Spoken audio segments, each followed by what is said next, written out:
শুভ শক্তির পরাজয়ের পর আমরা মনে করেছিলাম আমরা শান্তি খুঁজে পাবো,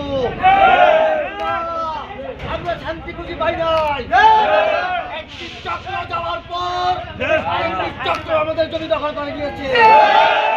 আমরা তীব্র নিন্দা প্রতিবাদ জানাই।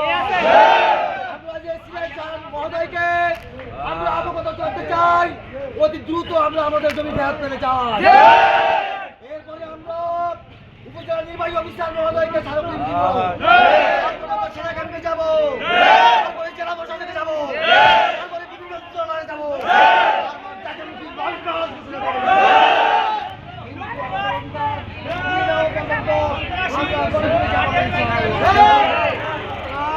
আমরা ঐক্যবদ্ধ থাকতে হবে।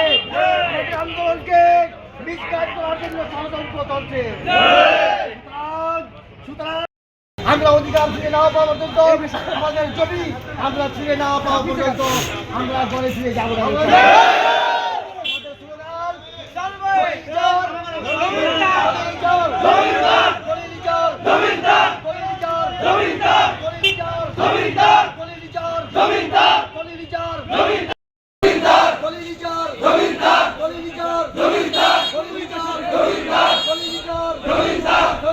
জমিদার